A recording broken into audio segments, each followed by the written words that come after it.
back to my Daily Dose with Tim. Today is Season 2, Episode 14. So as you guys know from yesterday, I actually took a lot of your suggestions, and it's funny, it just every time I get these suggestions, it's like you guys are talking to each other in behind my back or something. You all told me that because the last 3 days we were actually going over the flip process, and it would actually just really make sense that we go into the BRRRR model that a lot of people are talking about these days. And in case you have not read the full description of the episode yet, I just want to let those of you out there who might not be familiar with some of these lingos to be very clear about what BRRRR really is. Okay, so is this that? Okay, yeah, you can see this. Okay, so the B in the BRRRR is actually buy. So again, like every other purchase, there's always an acquisition period. You got to purchase something, so we just call it BRRRR. So I'm actually kind of glad that nobody called it PRR or something like that. Anyways, a lot of you guys know that I actually did a couple of episodes on the BRRRR process as well in Season 1, and I did mention that for us older timers, it wasn't really called BRRRR back then. I think BRRRR really was just becoming to be a bit more popular a couple of years ago, starting 2018 maybe. I'll share how we learned it in the old days. However, BRRRR basically means buy, and then you're going to renovate. So this is why it kind of makes sense that we went from flipping, meaning renovating properties, into the BRRRR model, and then we have renovate as the second step, and this is the second R. And then after you've renovated, what we're going to do is you're actually going to rent it out. So this is not a flip, okay? You're not selling the property, you're actually renting it out, so you're holding onto it. And then once you've got a lease in place, then you can go into refinance or remortgage, depending on which market that you're in, which country you're in actually. Same concept. And then last, R is what a lot of people refer to as repeat. And here is what BRRRR actually stands for. Now, for some of us who have learned this a lot longer, really the concept is for every single property, the goal has always been when you get into it, obviously, that is money going in, okay?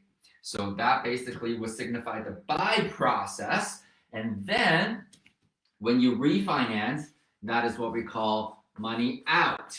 However, like we keep stressing, every single opportunity that you go into, you have to treat every single property like a viable business, which means that it has to cash flow, okay? And so as a result, we get income from it and income for life, ideally, depending on how long you hang on to that property for, really. However, let's just say income for life. Let's say you hang on to it for a long, long time. You pass it down generation after generation, okay? And then you get your asset, ideally for free, when you are able to pull out all the money, if not the majority of it, okay? So this is sort of how we learned it in the old days, and this is sort of the new age language. Today, what I really want to stress on really is some of the basic considerations, and you know this is how I kind of like to get started on every single topic as well. It's sort of the perspective and the mindset and some of the ground rules that we set,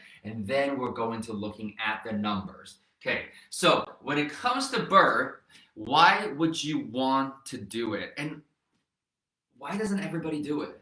I mean, for the most part, honestly, you don't know what you don't know. And this is why I'm actually glad that this term is getting popularized, because I think a lot more people are catching on. However, I'm always speaking to those people that are buying retail, meaning they want to buy something new and shiny, and they just think that because it's real estate, it's properties, it's just going to naturally go up over time in value.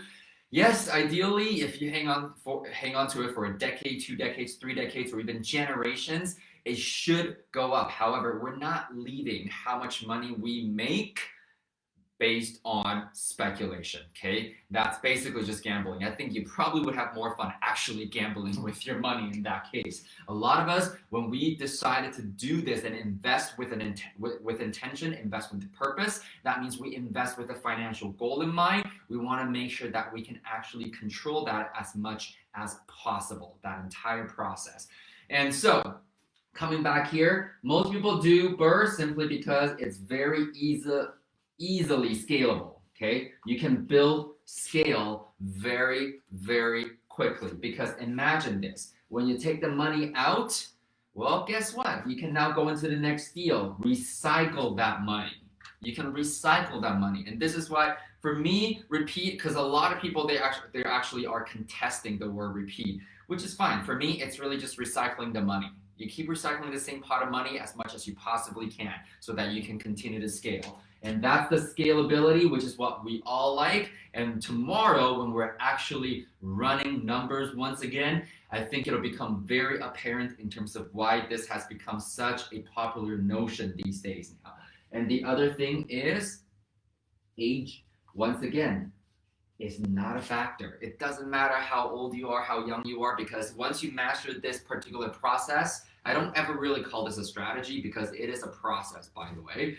Once you've mastered this entire process, again, it doesn't matter how old you are. Meaning if you don't have the money, that's fine because you can go out there and find money partners. We keep saying money will follow good deals. And so when you learn how to go through the process, find and analyze and structure good deals, then you're able to basically get other people's money to come in. So if you're if you're on the young side, or if you're on the side where you don't have a lot of resources, that's totally fine. This is something that you can bring other people's money in and you can grow together and scale together regardless, okay?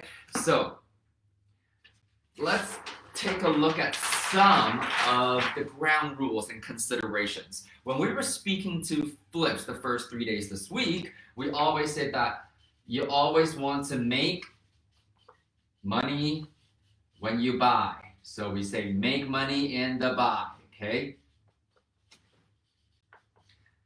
And by that, I also gave you a bit of a reference point, which is 40 to 70% below ARV, after repair value, or fair market value, or comparative market analysis, or some people just call it comps. So this part is very, very straightforward and very similar to what we were talking about earlier.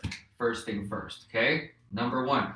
Number two, what you always want to really line up ahead of time though is when you're working with your mortgage broker on your power team. Remember, go back to season 1 and watch the power team episode as well. The 7 people that you need on a power team, mortgage broker being one of the most important roles on that team for you, is that if you already know that you're going through this entire process, because we've seen so many people get surprised at the end when the time comes to refinance, okay, they're not actually able to pull out either the amount they were expecting, external factors excluded for now, okay? We're talking about what you have control over. And so they get surprised because they don't pull out the amount of money they were expecting, or once again, maybe rates are a little different now. So I always want to make sure that you engage your mortgage broker from day one, regardless if they are involved in the acquisition process. Okay, because some of you guys might be going through a mortgage broker and get yourself qualified if you have the qualification ability. If not, don't worry about it. Okay, the point is make sure that the mortgage broker is on it right from day one as well, because they're going to be helping you with the refinance process, which means that they can actually shop for options for you ahead of time. And why is that important? Because we keep saying that in educated and professional investors, we build in different contingencies, and I'm spelling that wrong, analysis. Oh wow, this is not my spelling day.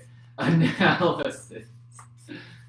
Okay, when you're doing the deal analysis, how much you actually refi and at what terms and rates and conditions you refi at will actually impact the overall performance and the numbers itself. And that in turn impacts the investors that you can attract as well. So make sure that you have that. So this is one of the biggest ground rules that I always have, because if you're an investor, you should definitely find at least one mortgage broker that really understands your business model, the strategies and processes that you're going through, because that in itself becomes your system. And when you're clear about your system and you're clear about where your power team can fit into that process, that makes your business run a lot more smoothly, okay? And last but not least, when you are BRRRRing, okay, your realtor is also very important. Why? Because these are the guys that are going to be giving you those numbers.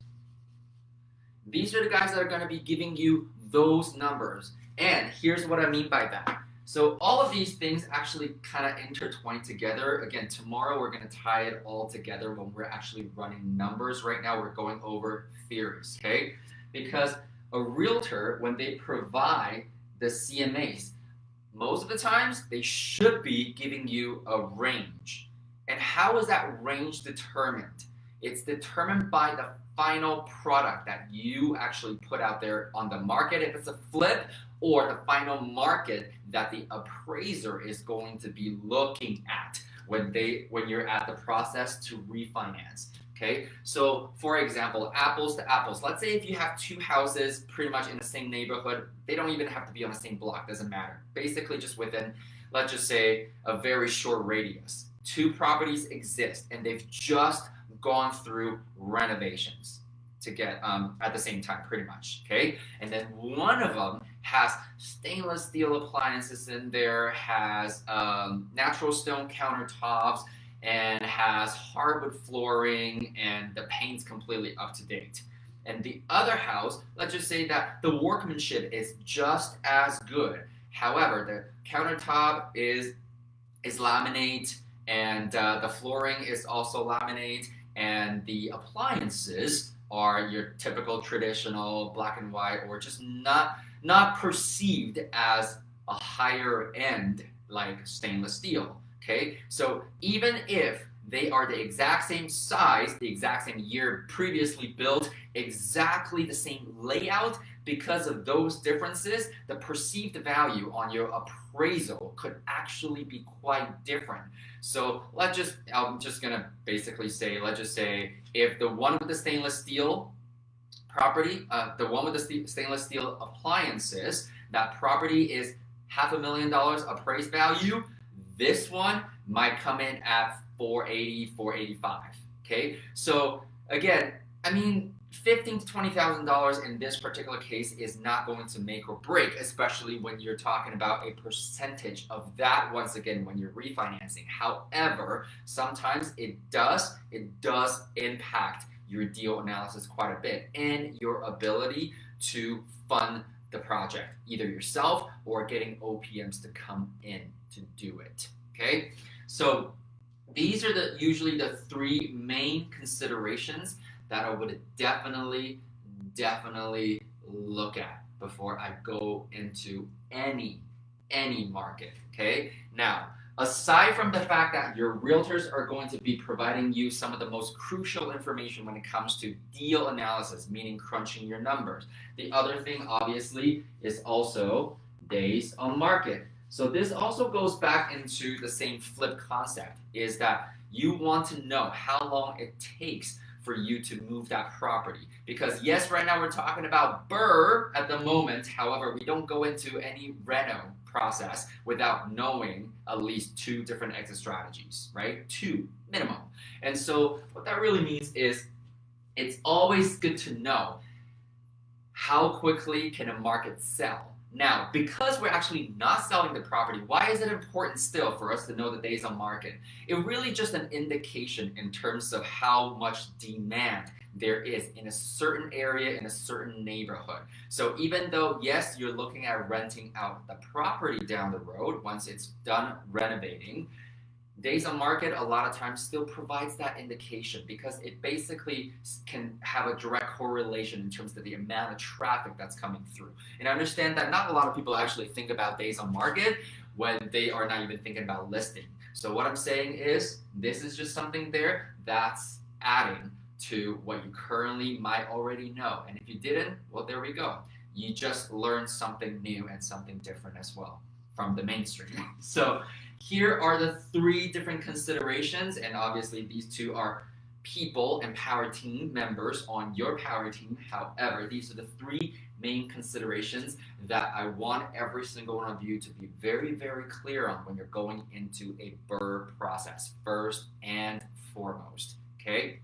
And so the other considerations are already covered in the flip modules during the first 3 days. So make sure you go back to episode 11 to 13 to review them, because the same considerations for budget and time and also working with your contractors and how it all works out, they are all pretty much exactly the same. So tomorrow we're going to go into deal analysis with the BRRRR process. So looking forward to seeing you there. Thank you so much once again for suggesting this. It does make a whole lot more sense, and I hope you got something out of this. Make sure you like, make sure you love the content if that's what you want to share with me, and if you want to share this video to anybody who you think would really benefit and learn from this, I really, really appreciate doing that. So thank you so much again for joining me today, and I will see you back here tomorrow. Live well, everybody.